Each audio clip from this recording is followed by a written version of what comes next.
Ah voilà, bonjour à tous, bonjour à ceux qui nous regardent et bonjour aussi à ceux que je n'ai pas vus, même si je pense que j'ai vu tout le monde. C'est vrai que je vais apporter quelque chose aujourd'hui qui a pas été facile euh, pour moi de préparer parce que c'est suite à une révélation que j'ai reçue du Seigneur et qui s'est passée justement il y a 1 ou 2 semaines, on en avait parlé. J'ai mis ce titre, mais certainement qui pourra peut-être changer. J'ai mis l'arbre sera reconnu à son fruit. Et c'est vrai que lorsque je méditais, et je voudrais faire d'entrée tout de suite une petite parenthèse, vous savez que j'aime bien faire des petites parenthèses. Vous voyez parfois justement jusqu'où le Seigneur peut nous emmener, et on en a parlé, pour nous faire comprendre des choses sur lesquelles nous nous interrogeons. Amen. Et il est tellement important d'avoir l'éclairage du Saint-Esprit, c'est primordial. Le réma qui monte dans notre cœur, et c'est pour cela justement qu'il est si primordial de faire taire, et je crois, Agathe nous en a parlé, de faire taire toutes les voix, de faire taire notre voix qui viennent dans notre tête, qui viennent en nous, afin que la voix de Dieu se révèle dans notre esprit. Et que la connaissance de Dieu, que la connaissance de la vérité, de qui il est, augmente de plus en plus en nous. Et c'est primordial, et c'est même vital. D'ailleurs, justement, je pensais à ce verset. Le prophète Osée nous dit, à ton aise,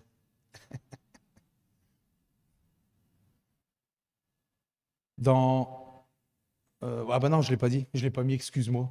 Excuse-moi, c'est moi. Le prophète Osée nous dit, mon peuple est détruit parce qu'il lui manque la connaissance. Autant pour moi, je m'excuse, c'est vrai que je l'ai mis dans le... Pardon.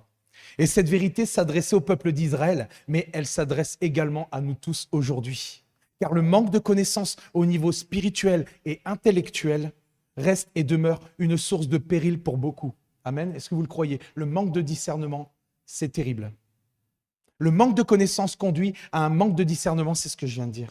Et nous conduit parfois à croire et à laisser pénétrer dans nos cœurs des pensées qui ne sont pas justes, des pensées qui ne sont pas celles de Dieu. Et lire la Bible, c'est très important et c'est très bien. Et c'est ce que je fais. Mais demeurer dans sa parole, et on en a parlé il y a 2 semaines, demeurer dans sa parole et recevoir la vie qu'il y a à travers cette parole, la révélation que nous donne le Saint-Esprit, c'est cela aussi qui nourrit notre esprit. Amen. Et l'aide à rester sur le chemin de la vérité. Et nous permet toujours plus de grandir dans la connaissance et la vérité, dans la connaissance et l'intelligence selon Dieu. Amen. Vous êtes d'accord avec moi? Et ce n'est pas moi qui le dis. Parce qu'on sait que la foi vient de ce que l'on entend, et ce que l'on entend vient de la parole, ou de la bouche, ou de la parole réma de Dieu. Et regardez ce qu'il nous est dit ici.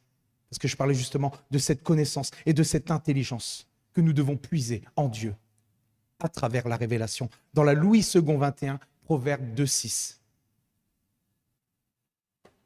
Oh. Celui-là, on l'a. En effet, c'est l'Éternel qui donne la sagesse. C'est de sa bouche que sortent la connaissance et l'intelligence. Amen. Semeur nous dira même plus précisément, ce sont, et c'est ça qui est bien, c'est dans le thème, ce sont ces paroles qui procurent la connaissance et l'intelligence. Et donc ici, ce n'est pas le sujet, c'était juste pour faire un petit rappel par rapport à ce que je méditais, parce que Dieu se révèle partout, à n'importe quel endroit. On n'est pas obligé d'avoir sa Bible sous les yeux pour recevoir des révélations quand on médite la parole de Dieu. Amen. Parce que moi, ça m'arrivait dans ma voiture, je ne saurais même plus vous dire où, c'est pas loin de chez moi. Et donc, je ferme cette petite parenthèse. Et je reviens justement à la première phrase que j'ai dite plus haut et que je n'ai pas continué. Lorsque je méditais dans ma voiture un verset et que je paraphrase où il est dit « L'arbre sera reconnu à son fruit ». Et j'en viens à ce dont je vous ai parlé il y a 2 semaines quant à cette révélation reçue de la part de Dieu. Car je me souvenais que certains ou certaines, justement sur Internet, parlaient des églises qui portaient du fruit et que cela se voyait nécessairement par les miracles, par les dons, par les prodiges. Et c'est ce que, justement, j'en parlais tout à l'heure à Sylvie. Et je me disais, est-ce que c'est à cela qu'on reconnaît vraiment l'arbre? Parce qu'on parle de l'arbre, le bon arbre qui porte le bon fruit. Donc, parce que nous sommes en attente de voir cette manifestation de la puissance de Dieu, de voir cette manifestation des dons, alors nous ne sommes pas de bons arbres qui portons de bons fruits. Vous voyez ce que je veux dire? Alors que je pense qu'on est tous en recherche de la volonté de Dieu. Et encore là, tout le long de la louange, tout le long de tout ce qui s'est passé, la présence de Dieu était au milieu de nous. Amen. Moi, je le crois. Et je le sais, et je le sens. Parce que parfois, on le sent, oui. Parfois non, mais parfois oui. Amen. C'est ça, l'arbre sera reconnu à son fruit. Et je méditais là-dessus. Et justement, à se dire que cela, justement, se voyait nécessairement, comme je le disais, aux miracles, aux prodiges, aux guérisons, aux dons. Et c'est vrai que ça peut en décourager plusieurs quand on voit cela. Ça peut en décourager beaucoup, parce qu'il y a beaucoup de petites assemblées. On entend qu'il y a des assemblées qui sont encore en train de persévérer et qui attendent la manifestation de la gloire de Dieu, de la puissance de Dieu. Et nous l'attendons aussi. Amen. C'est notre espérance. Et pourtant, ce sont des chrétiens qui suivent le Seigneur. Et c'est ça le mot d'ordre. Et c'est le mot d'ordre qu'Agathe nous a donné il y a un moment. Et je vais le répéter encore. La persévérance. La persévérance. Parce que tu as gardé la parole de la persévérance. La persévérance, mes amis. Continuons de persévérer. Amen. Et j'ai découvert la profondeur de ce que pouvait signifier qu'on reconnaît l'arbre aux fruits qu'il porte. Et la question à se poser, c'est, justement, c'est ce que je disais là. Une assemblée où, pour l'instant, les dons, les miracles, les prodiges opèrent, est-elle nécessairement en bonne santé conduite par le Saint-Esprit? Est-ce qu'une église, je me suis mal exprimé, pardon, est-ce qu'une église où il y a les miracles, les prodiges, les guérisons, les dons, est-ce qu'elle est nécessairement en bonne santé et conduite par le Saint-Esprit? Voilà où le Seigneur me conduit. Et je vais vous parler, vous savez quoi? Parce que rien, tout arrive à point nommé, rien n'est là par hasard. Je vais vous parler du témoignage d'une femme, peut-être que vous l'avez vu, une femme de Dieu qui venait de se convertir. Et dans l'église où elle était, où elle avait donné son cœur à Jésus, elle suivait une personne qui paraissait profondément dévouée à Dieu.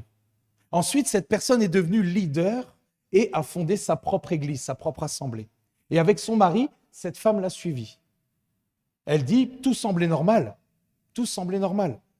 Mais petit à petit, les véritables fruits sont apparus. Cette femme dit qu'il y avait dans cet endroit des miracles, des guérisons, des prophéties étaient données. Et elle se disait avec son mari que forcément ce mouvement était de Dieu, que forcément l'Esprit était à l'œuvre. Cela ne pouvait venir que de Dieu, que du Saint-Esprit. En réalité, elle disait, ce n'est pas, et elle s'est rendue compte, ce n'est pas le miracle qui prouve que cela vient de Dieu, mais c'est le fruit qui prouve que cela vient du Saint-Esprit. Et de quel fruit parle-t-on ici? Et ça va être le sujet de notre prédication. Et je suis content parce que je vais encore parler de l'amour. Je me suis spoilé. De quel fruit parle-t-on ici? Et je vais prendre avec vous justement dans la Bible Louis II, Matthieu 17, 16 à 20. Il va y avoir parfois des... Pas trop longs, mais ça vaut la peine de les lire. Amen.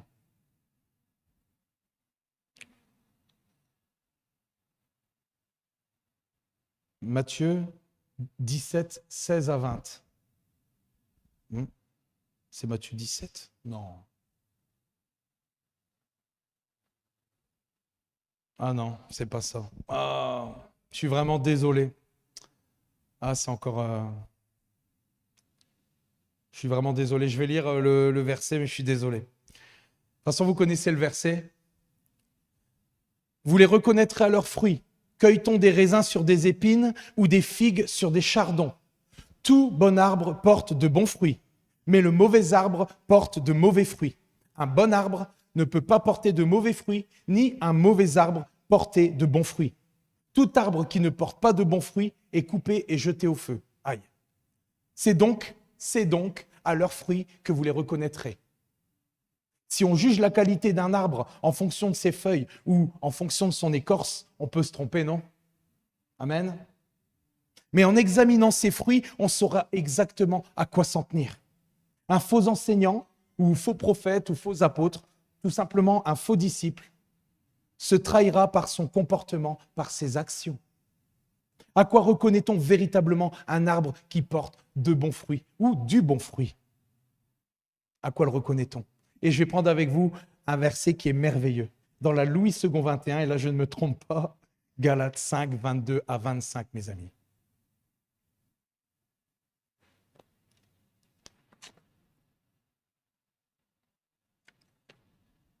Mais le fruit de l'esprit, c'est l'amour, la joie, la paix, la patience, la bonté, la bienveillance, la foi, la douceur, la maîtrise de soi. Contre de telles attitudes, il n'y a pas de loi. Ceux qui appartiennent à Jésus-Christ ont crucifié leur nature propre avec ses passions et ses désirs. Et là, c'est ce qui nous intéresse aussi. Si nous vivons par l'Esprit, laissons-nous aussi conduire par l'Esprit. Amen. Le fruit de la véritable doctrine de Christ, c'est ce que nous venons de lire juste ici au-dessus. C'est l'amour sous toutes ses formes. Vous savez quoi, je méditais tout à l'heure, je médite beaucoup. Et j'en parlais justement à Agathe. Vous savez, quand on parle du fruit sous toutes ses formes, ça n'a pas de rapport avec la prédication, mais si vous voulez, lundi et mardi, j'ai passé 2 jours à l'hôpital avec mon petit garçon. Parce que voilà, on n'a pas encore, on entrevoit la victoire. On n'a pas encore la victoire, mais on entrevoit la victoire. Et c'est pas facile. Ça n'a vraiment pas été facile.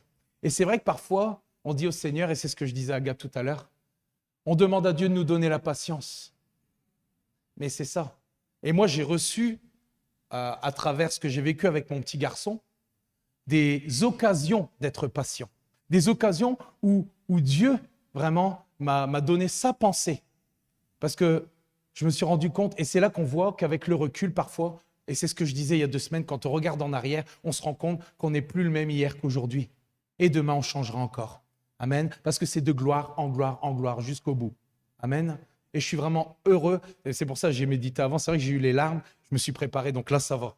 Je me suis préparé psychologiquement. Mais je suis vraiment heureux de savoir que le Seigneur change de plus en plus mon cœur. Parce qu'avant, je n'étais pas du tout comme ça.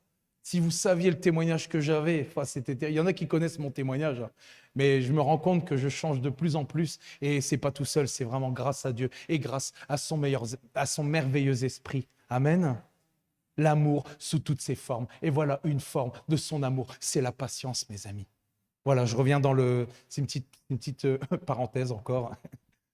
Et justement, pour revenir à ce témoignage, dans l'église où étaient cette femme et son mari et où il y avait certains dons, miracles et guérisons, c'était exactement l'opposé qui s'y déroulait. C'était la peur, la pression, le contrôle, elle nous dit, la manipulation, la compétition, les menaces, le chantage, l'intimidation et même la violence physique. Imaginez-vous. Le naturel revient au galop tôt ou tard, on en a parlé. Amen. Elle disait que le plus sournois, le plus trompeur, c'est que ce qui était prêché n'était pas pratiqué, forcément. La vérité était donnée en parole, mais non manifestée en acte. En réalité, l'esprit qui régnait dans ce lieu poussait petit à petit les chrétiens à vénérer le leader spirituel au lieu de Dieu, ce qu'on appelle un gourou. Ça, j'ai appris de mon mentor. Cette femme est sortie finalement avec son mari de cette assemblée, mais malheureusement, et c'est ça qui est terrible, mais après, heureusement, Dieu restaure, c'est qu'on doit faire vraiment attention. Parce que cette femme, elle est sortie, mais elle avait des séquelles. Ça a laissé des séquelles, un traumatisme. Elle avait jusqu'à peur de Dieu. Elle était perdue. Elle ne savait plus discerner ce qui était du Saint-Esprit ou non. Vous voyez ? Malgré tout cela, Dieu, dans sa bonté, dans son amour extraordinaire, la guérit en douceur, étape par étape. Dieu leur a montré que l'esprit qui régnait là-bas, malgré les dons, malgré les miracles, malgré les prodiges, ne venait pas de son esprit, mais venait d'esprits trompeurs. Prenons garde et veillons sur notre cœur et demandons au Saint-Esprit, demandons au Seigneur, demandons au Père de nous donner du discernement pour ne pas donner de crédit dès qu'il s'agit de miracles. Amen. Ou de dons spirituels. Et je vais prendre avec vous justement 2 versets qui illustrent bien que Satan est le singe de Dieu. Tout d'abord dans Matthieu 24, 24, dans la Bible second 21. Car de prétendus messies et de prétendus prophètes surgiront.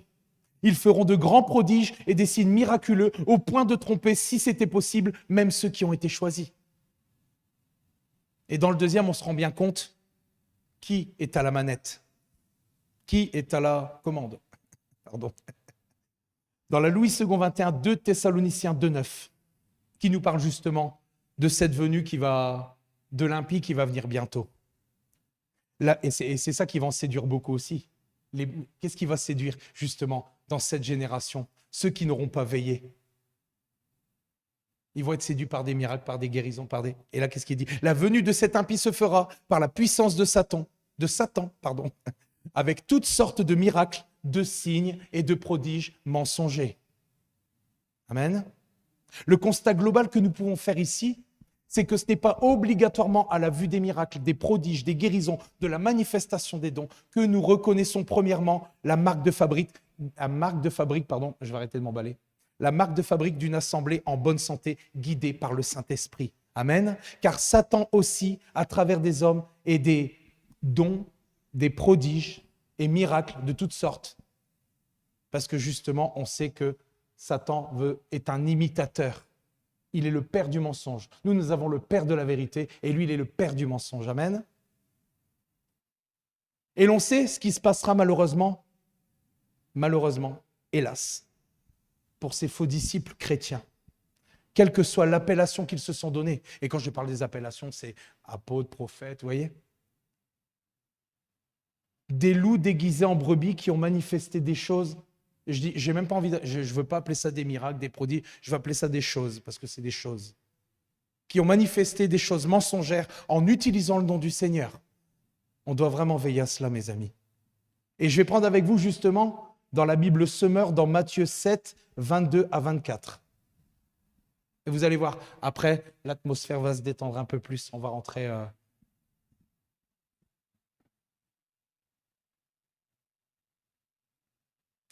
Au jour du jugement, nombreux sont ceux qui me diront « Seigneur, Seigneur, nous avons prophétisé en ton nom, nous avons chassé des démons en ton nom, nous avons fait beaucoup de miracles en ton nom. » Je leur déclarerai alors « Je ne vous ai jamais connus. Allez-vous-en, vous qui pratiquez le mal. » C'est pourquoi, et c'est là ce qui est intéressant par rapport à ce qu'Agathe nous a donné la semaine dernière. Écouter, c'est mettre en pratique. Entendre, ce n'est pas la même chose qu'écouter. Amen. C'est pourquoi celui qui écoute ce que je dis et qui l'applique ressemble à un homme sensé qui a bâti sa maison sur le roc. Amen. Ils peuvent utiliser toutes les bonnes paroles de Dieu et même faire des démonstrations impressionnantes de puissance, mais ils n'appartiendront jamais au Seigneur. Ces faux chrétiens que Jésus dit n'avoir jamais connus ne produiront pas les œuvres que Dieu a préparées. Vous savez, il y a un verset qui dit que les œuvres que Dieu a préparées d'avance afin qu'ils les pratiquent. C'est-à-dire le fruit de l'esprit. Mais là, c'est le contraire. Ce sont plutôt ce qu'on appelle les œuvres de la chair, comme nous avons vu plus haut. Et comme nous avons vu il y a 2 semaines ici. Et par rapport au témoignage de ce couple. Et la question à se poser, c'est, reconnaît-on le fruit d'un bon arbre à travers les dons? Mais après, attention, vous allez voir que c'est pas, je ne mets pas les dons, je ne mets pas les dons spirituels. Là, on parle bien de ceux qui manifestent des choses mensongères. Ok ? Je ne mets certainement pas ça de côté. Nous avons plus haut, justement, avec le témoignage de ce couple, c'est ce que je disais. Alors, reconnaît-on le fruit d'un bon arbre à travers les dons, miracles, prodiges, guérisons? Pas nécessairement, c'est pour ça. Je n'ai pas dit pas du tout, pas nécessairement. On reconnaît un bon arbre au bon fruit de l'esprit qu'il porte. On reconnaît un bon arbre au bon fruit de l'esprit qu'il porte. Amen. Alors à quoi reconnaît-on un véritable disciple, un chrétien authentique, quelle que soit son appellation? Vous avez compris, je ne vais pas répéter encore toutes les appellations. Et je vais prendre avec vous ici, dans la Bible Semeur, dans Jean 13, 34, 35. À quoi reconnaît-on un véritable disciple? Et on aime bien ce verset. On l'aime bien, mais il est tellement vrai. Je vous donne un commandement nouveau. Aimez-vous les uns les autres. Oui, comme je vous ai aimé, aimez-vous les uns les autres. À ceux-ci, tous, pas quelques-uns, tous reconnaîtront que vous êtes mes disciples à l'amour que vous aurez les uns pour les autres. Amen. L'état du fruit révèle l'état de l'arbre. Vous avez vu comment, quand on médite, comment ça peut aller loin. C'est tellement important, tellement important. Donc un arbre qui est bon développe des fruits qui sont bons et nombreux d'après la parole de Dieu. Puisque la parole de Dieu, quand elle tombe dans la bonne terre et qu'elle prend racine dans le cœur, c'est-à-dire dans le cœur qui écoute, c'est ce que on se rappelle encore de la prédication de la semaine dernière, et met en pratique, alors il porte beaucoup de fruits, du fruit durable. Tout cela pour nous dire que dans notre vie, les fruits que nous développons, ou le fruit que nous développons et qui découle, que nous avons, c'est-à-dire que nous transmettons ce que nous diffusons autour de nous, ce que nous vivons.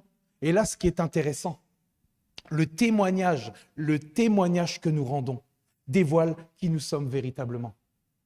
L'état de notre cœur, l'état de notre vie, l'état de notre relation avec Dieu, de notre relation avec notre prochain, avec nos frères et sœurs. Alors, à quoi reconnaît-on premièrement une église en bonne santé, guidée par le Saint-Esprit? Nous avons chanté tout à l'heure un chant qui en dit très long. Et c'est vrai que celui-là, je le prends souvent parce qu'il est tellement bien et tellement, je pense que le Saint-Esprit me travaille avec ça. Que nous soyons ensemble un signe pour que ton règne s'établisse, que tous soient un, dans l'amour, dans la vérité.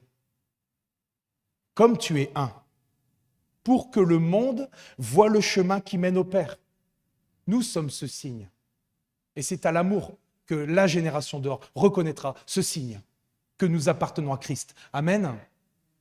Mais je vais continuer, parce que c'est important d'aller encore plus en profondeur. Et je repensais justement à ces chrétiens authentiques durant l'Église primitive. Il nous est dit quelque chose d'important sur eux. On le sait, mais on a encore besoin de l'entendre. Et c'est ce qu'il nous faut comprendre par rapport au message d'aujourd'hui. Dans la Bible Semeur, dans Actes 2, 42.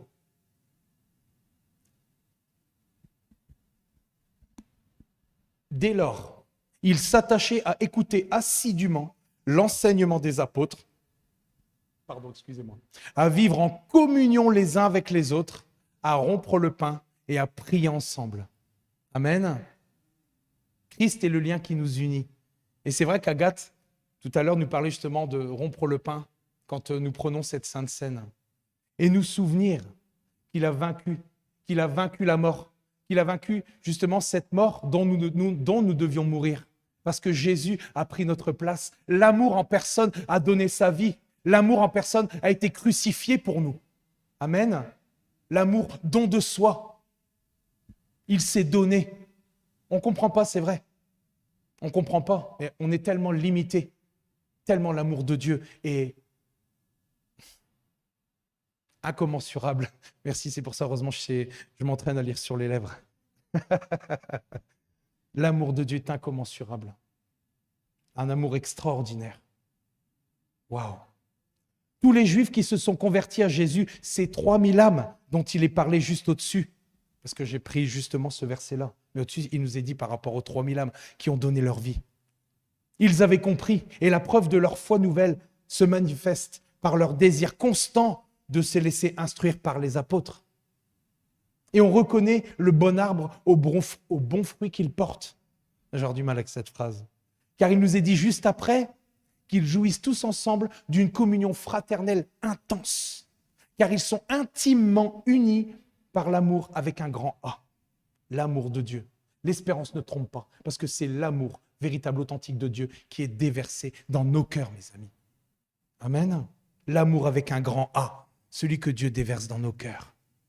La marque d'une assemblée authentique guidée par le Saint-Esprit, et pour donner une image, c'est pas l'image la plus extraordinaire. Un homme a dit, le signe distinctif d'une véritable église chrétienne n'est pas la hauteur de son clocher, ni le son de ses cloches, mais l'amour de ses membres les uns pour les autres.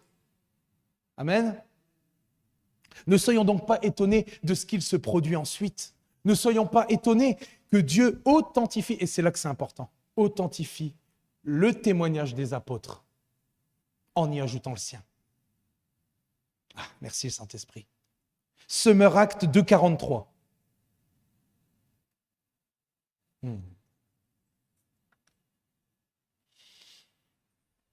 Tout le monde était très impressionné, car les apôtres accomplissaient beaucoup de prodiges et de signes miraculeux.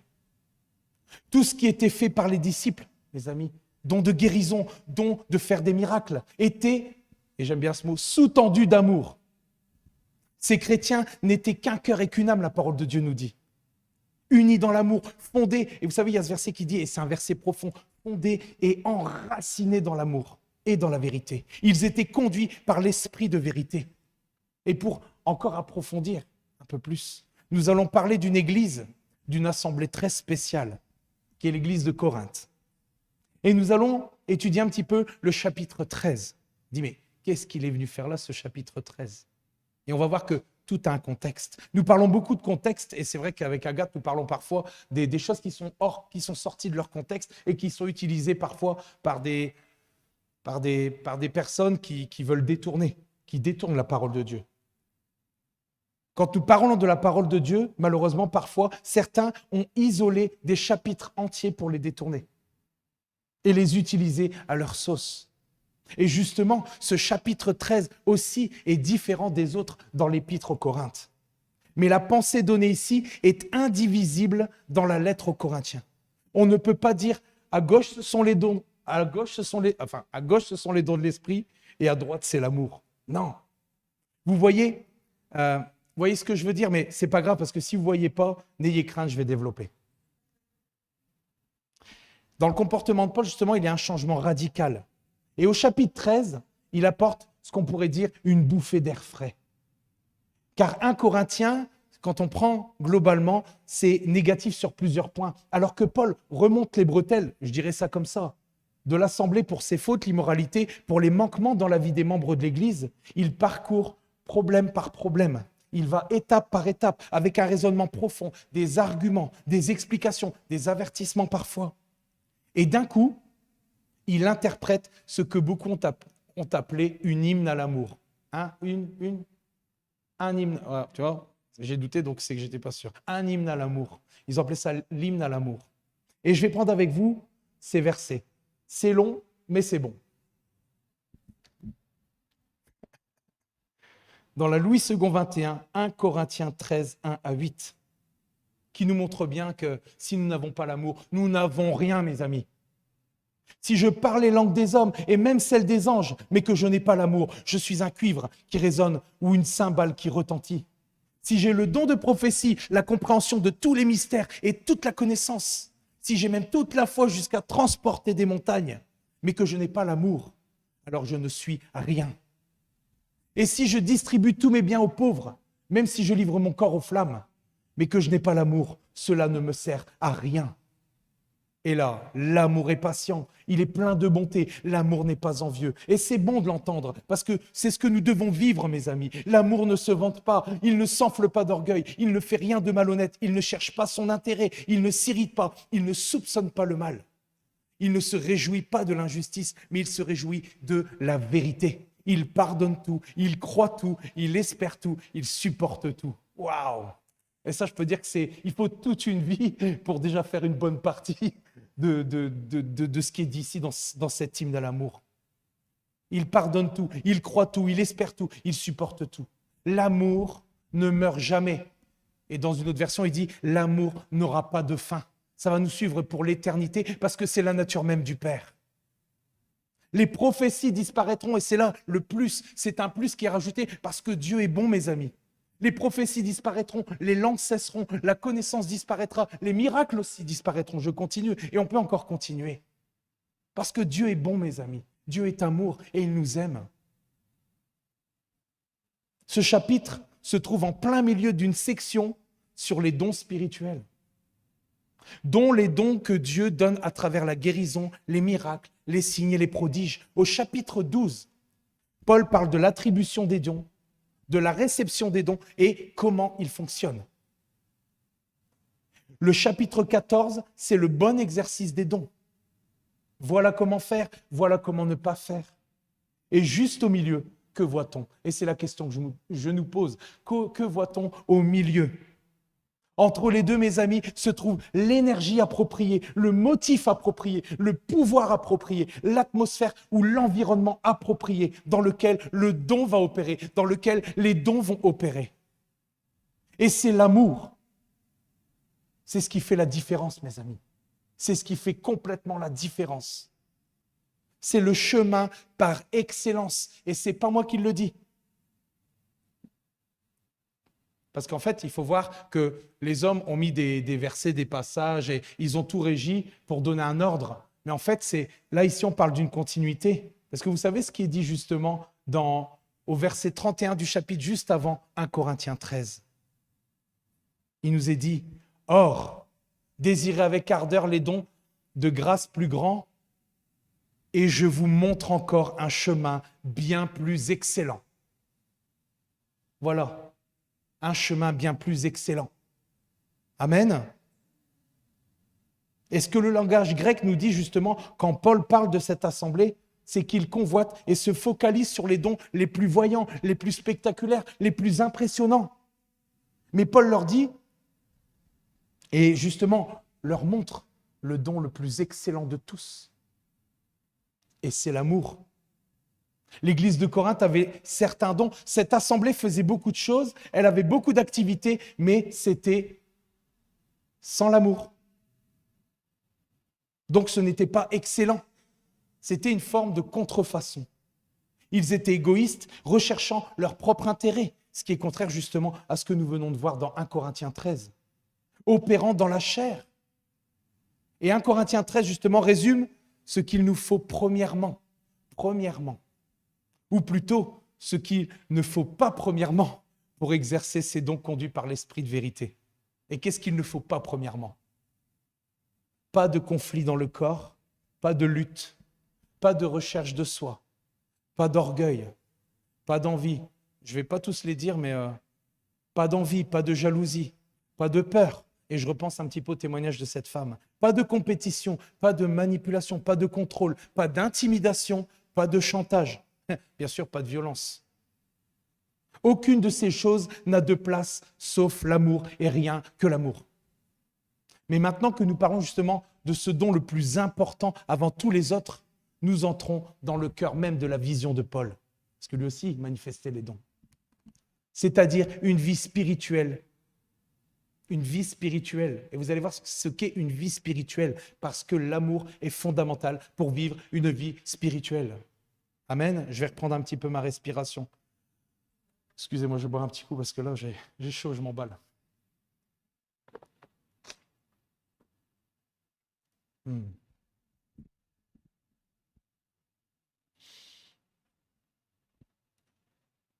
Une vie spirituelle.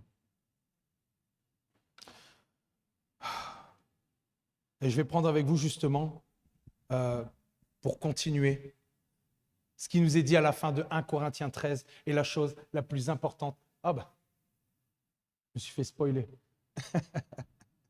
La chose la plus importante. Maintenant, donc, ces trois choses restent. La foi, l'espérance, l'amour. Mais la plus grande des trois, c'est quoi? C'est l'amour. Vous l'avez deviné. Ah ouais. Ah ouais. C'est vrai. La vie authentique, écoutez bien, la vie authentique spirituelle est la seule vie dans laquelle les dons spirituels peuvent réellement fonctionner. Écoutez, la véritable vie spirituelle n'est pas contrôlée par les dons de l'esprit, mais elle est contrôlée par le fruit de l'esprit. Amen? Amen ou pas? Amen. L'église de Corinthe avait les dons, mais aucun fruit de l'esprit. Et je rappelle encore une fois, parce que c'est bon de revoir encore une fois ce verset, dans Galates 5, 22 à 25, et je vais le relire pour le plaisir des yeux, le plaisir du cœur. Mais le fruit de l'esprit, c'est l'amour, la joie, la paix, la patience, merci Seigneur, la bonté, la bienveillance, la foi, la douceur, la maîtrise de soi. Ça va de pair. Hein. Contre de telles attitudes, il n'y a pas de loi. Ceux qui appartiennent, et c'est ça qui est important, ceux qui appartiennent à Jésus ont crucifié leur nature propre avec ses passions et ses désirs. Ils ont crucifié les œuvres de la chair. Si nous vivons par l'esprit, laissons-nous aussi conduire par l'esprit. Amen. Si nous n'avons pas le fruit de l'esprit, alors les dons spirituels fonctionnent dans la chair. Le véritable disciple marche dans l'esprit. L'esprit produit le fruit de l'esprit. Et pour qu'un bon arbre pousse et qu'il donne du bon fruit, il faut parfois du temps. Il faut du temps pour que... Déjà une plante, si on reste devant, on n'a pas fini. Vous voyez ce que je veux dire? Si on reste devant une graine, c'est pas... Hein, on va attraper froid. Hein. Donc je continue. Donc du fruit de l'esprit viennent des dons de l'esprit. On ne va pas s'embrouiller. Hein. Ou les dons de l'esprit, ou ce qu'on appelle, parce qu'on ne parle pas vraiment des dons, on parle des manifestations spirituelles, des manifestations de l'esprit, d'après la parole de Dieu. Agissant dans la puissance de l'esprit. Il y a beaucoup d'esprit, mais tant mieux, parce que c'est cela ce qu'il nous faut. Ce qui signifie que si nous ne manifestons pas le fruit de l'esprit, donc si l'amour, sous toutes ses formes, n'est pas manifesté, cela se fait alors sans l'esprit. Et c'est ce qui est dangereux, car cela se fait alors dans la chair. Et c'est une contrefaçon. Et là, ce qui est important, c'est que notre élévation, parce que Dieu élève, notre élévation dans l'esprit dépendra de notre attitude. On dira pour la rime, notre altitude sera déterminée par notre attitude. Là aussi, en plus, je choisis mes mots, mais ça va être compliqué, hein, parce que je vais encore en parler. Une attitude d'amour entraînera une altitude, une élévation dans les dons spirituels. Continuons de persévérer dans l'amour parce que nous allons voir la gloire de Dieu aussi sous toutes ses formes. Amen. Et cette attitude d'amour doit être manifestée, et c'est là, parfois c'est difficile parce qu'on a les conditions extérieures, doit être manifestée quelle que soit l'heure, les lieux où nous nous trouvons. Amen. En toute situation. Pas toujours facile. Et je reviens maintenant aux dons. Et dans la pensée grecque, les dons ou charisma sont des faveurs que quelqu'un reçoit sans aucun mérite de sa part. Pas de mérite. Un don est un cadeau, une grâce, une faveur que Dieu nous donne sans aucun mérite de notre part. Et ce que nous devons comprendre, c'est qu'un don est un cadeau. On sait que Dieu ne se répand pas de ses appels ni de ses dons. Amen. Oh. Les aléas du direct.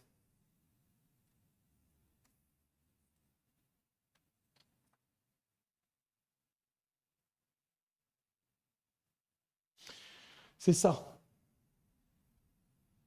Un don est un cadeau, une grâce, une faveur.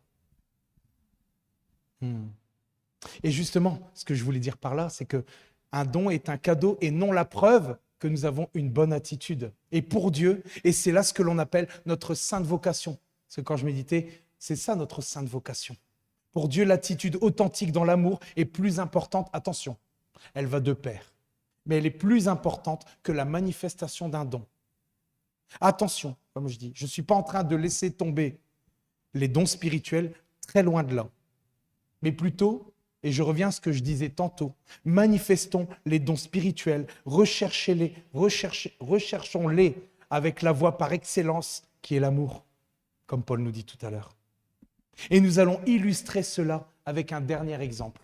Et cet exemple-là, on le prend souvent en plus. Notre ami Joseph, dans la Genèse, qui nous raconte l'histoire justement de ce jeune homme, avec une attitude incroyable, et que Dieu a amené à une altitude extraordinaire. Amen. Joseph était un homme intègre, un homme clément. Il a été éprouvé de bien des manières avec ses frères. Il en a vu un peu de toutes les couleurs, je dirais. Certains dons spirituels que nous trouvons dans la Nouvelle Alliance avaient été donnés justement à quelques hommes dans l'Ancienne Alliance, dans l'Ancien Testament. Et nous voyons notamment Moïse, par exemple, avec le don d'opérer des miracles.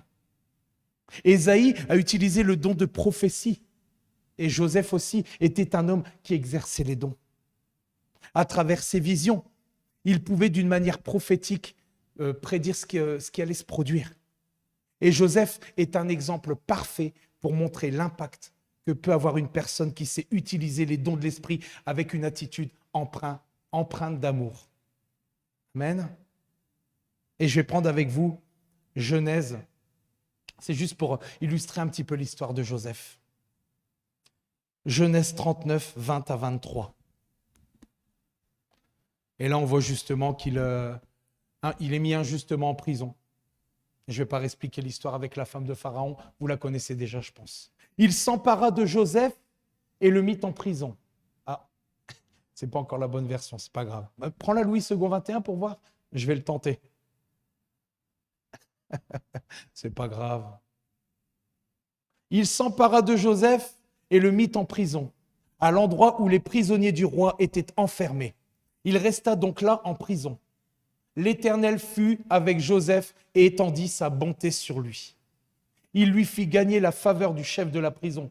Celui-ci plaça sous son autorité tous les détenus qui étaient dans la prison et tout ce qu'on y faisait passer par lui. Waouh! Le chef de la prison ne s'occupait pas du tout de ce qui était sous la responsabilité de Joseph parce que l'Éternel était avec lui et faisait réussir ce qu'il entreprenait. Amen. Quelle importance d'avoir Dieu avec nous. Et Dieu est avec nous, mes amis. Lorsqu'il est en prison, Joseph possède un témoignage percutant. Et c'est là la puissance du témoignage, mes amis. Il est dans une prison, tout est noir autour de lui. Aucun espoir ne brille à l'horizon. Il n'a pas la Bible, puisque son parcours de vie est en train de s'écrire. Tu vois ce que je veux dire? Il n'a pas non plus d'enseignement fortifiant, pas de communion fraternelle, pas de conducteur de louanges pour, je veux dire, l'amener dans l'adoration, et le geôlier n'a aucune vision lumineuse pour lui. La seule chose qu'il possède, c'est quoi, mes amis? Et que ce que l'on remarque ici, c'est Dieu. Pourtant, regardons son témoignage. Il est exemplaire, il est intègre. Il est là, travaillant du mieux qu'il peut, sans salaire, en manifestant une attitude remplie d'amour pour Dieu, pour ses semblables, pour son travail. Et je vais prendre avec vous justement la suite dans Genèse 40, 2 à 6. Je pense que c'est Louis II 21 aussi.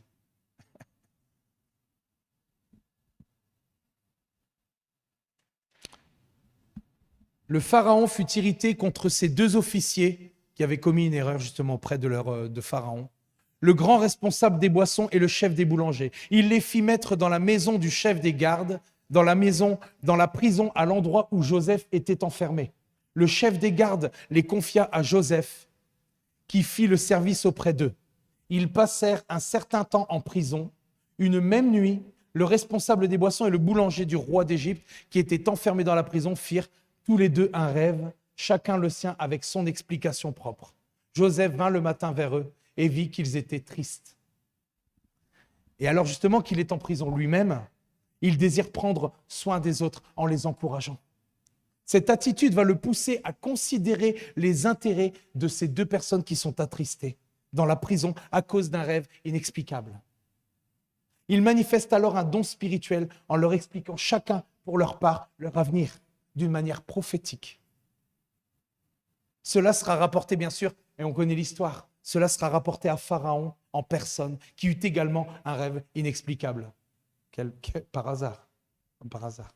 Joseph est alors chargé de venir l'interpréter, ce qu'il fit fidèlement. On connaît la suite. Joseph est devenu, son attitude a changé sa vie. Son attitude vraiment empreinte d'amour, Dieu l'a élevé. Et qu'est-ce qu'il nous est dit de Joseph? Joseph est devenu le premier ministre le plus puissant de l'époque, l'Égypte. Je ne dis pas qu'on va finir ministre, hein. Mais Dieu va nous élever. Et Dieu va vraiment élever ceux qui ont un cœur pour lui. Amen. Si Joseph n'avait pas eu un cœur rempli d'amour pour ses semblables, alors je pense peut-être qu'il serait resté en prison, malgré ses dons. La haine l'avait mis en prison, et ça c'est beau. La haine l'avait mis en prison, mais l'amour l'en a sorti. Amen. Et l'on voit jusqu'où va l'amour, car dans la suite de son histoire, on voit de nouveau Joseph. Et là, c'est extraordinaire, extraordinaire. Moi, je suis admiratif de cet homme. On voit de nouveau Joseph manifester l'amour fraternel de manière extraordinaire envers ceux qu'il avait livrés en esclaves. Et il en a bavé, hein, notre ami Joseph. Waouh! Moi, quand j'ai vu, parce que des fois, vous savez, il y a des animations, eh ben, rien que là, à un moment donné, c'était un truc pour les tchos, pour les gosses. Eh ben, même devant ça, j'ai pleuré. Vous voyez, imaginez-vous. Parce que c'est la vérité. Ah! Merci Seigneur, merci Saint-Esprit. Moi, je rends grâce à Dieu et je le dis encore, de ce que sa nature est merveilleuse. Je suis content parce que c'est vrai qu'il y a des personnes qui ont des dieux sur leur vie, mais quand tu vois un petit peu comment ça se passe, moi, je suis tellement heureux d'avoir ce Dieu-là sur ma vie. Amen. Avec un caractère merveilleux, extraordinaire, rempli d'amour. Il est amour. Amen. Alors, une assemblée où les dons, les miracles, les prodiges opèrent, est-elle nécessairement en bonne santé, conduite par le Saint-Esprit? Pas forcément, comme je le disais tout à l'heure. Mais je reviens à la question de départ. Mais Paul, justement, nous donne l'astuce pour ne pas nous tromper, de faire les choses, et c'est ça que je méditais, de faire les choses dans l'ordre, parce que nous avons un Dieu d'ordre. Amen. De faire les choses vraiment dans l'ordre, parce que nous avons un Dieu d'ordre. J'ai bientôt fini. Alors, qu'est-ce qui caractérise une assemblée conduite par le Saint-Esprit? Premièrement, en premier lieu, si nous voulons vivre la vie de l'Esprit, Paul nous encourage à rechercher la voie par excellence qu'est l'amour, qui est le fruit de l'Esprit. Amen. Notre témoignage, notre attitude, c'est tellement important, primordial et vital. C'est ça que je disais, la puissance du témoignage. Vous savez quoi? Je vais prendre avec vous dans la Bible Semeur, Apocalypse 12, 11. Mais eux, ils l'ont vaincu grâce au sang de l'agneau et grâce au témoignage qu'ils ont rendu pour lui, car ils n'ont pas aimé leur vie jusqu'à redouter de mourir. Moi, je peux vous dire une chose, c'est qu'il y a une puissance incroyable dans notre témoignage. Et c'est vrai, quand je regarde un petit peu dans Corinthiens, nous aimons et j'aime la manifestation des dons de l'Esprit et nous devons les rechercher. C'est vrai parce qu'il y a notre part aussi pour rechercher les dons et pour les pratiquer. Mais ce n'est pas uniquement ce qui détermine une assemblée en bonne santé, conduite par l'Esprit. Et j'insiste. On reconnaît, et là je peux revenir à ce que je méditais au départ, on reconnaît le bon arbre au bon fruit qu'il porte. On reconnaît le bon arbre au bon fruit qu'il porte. Avant de réclamer le surnaturel de Dieu à travers les dons et les miracles, comme l'ont fait l'Église de Corinthe justement, réclamons la croissance dans son amour, la croissance dans le fruit de l'Esprit. Des occasions justement, parce que c'est vrai, ça a été éprouvant ce que j'ai vécu avec mon fils, mais ça a été une occasion de voir que j'ai pu grandir dans le fruit de l'Esprit. Sans occasion, on ne voit pas nos progrès. Hein? Amen. Mais parfois, on a peut-être un peu trop d'occasions. Vous voyez ce que je veux dire, hein?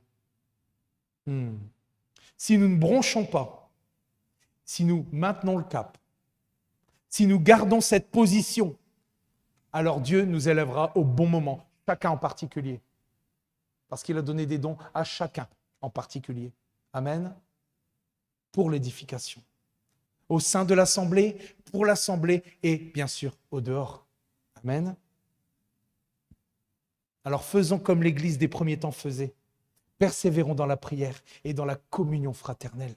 Soyons fondés, et je le répète parce que c'est profond, et enracinés dans l'amour de Dieu. Apprenons premièrement, avant de rechercher quoi que ce soit, à nous aimer les uns les autres. Et c'est ça qui est lourd, comme Jésus nous a aimés. Amen. Apprenons à considérer, et on revient toujours à la même chose, à considérer les intérêts de notre frère, de notre sœur, de notre prochain. Apprenons à les considérer comme étant plus importants que nous-mêmes. Notre attitude nous amènera à une haute altitude. Donc, j'ai réussi à le dire. Et de l'amour pour moi, de l'amour authentique, découlera les dons spirituels. Amen. Et je vais prendre avec vous justement quelque chose qui appuie encore plus dans la Bible Semeur, dans Colossiens 3,14. Et par-dessus tout cela, revêtez-vous de l'amour. Vous avez la voie par excellence, le chemin par excellence. Revêtez-vous de l'amour qui est le lien par excellence. Amen. Et j'allais clôturer là. Après, il y a encore un tout petit peu. J'allais clôturer là et je me suis dit, c'est vrai qu'il y a vraiment 2-3 lignes là, mais je dis ça vaut la peine. Ça vaut la peine d'utiliser une feuille pour ce que je vais dire ici. Hein? Ça vaut la joie, ouais. C'est vrai ça. Il faut que je m'habitue à le dire ça. C'est tellement important de rappeler que cette génération ne sera pas interpellée, et on l'a vu dans le passé, nécessairement par les signes, les miracles, les prodiges, mais elle reconnaîtra véritablement que nous appartenons à Christ. Elle reconnaîtra qu'il est en nous, à l'amour que nous avons les uns pour les autres. Ce sera le signe. Amen. Moi, je le crois. Voilà. C'est ce que je voulais vous apporter aujourd'hui. Et comme je dis, je suis vraiment heureux d'être au milieu de vous parce que je sais que c'est notre recherche. Continuons de rechercher parce que Dieu, à travers le fruit de l'Esprit, va nous donner les dons.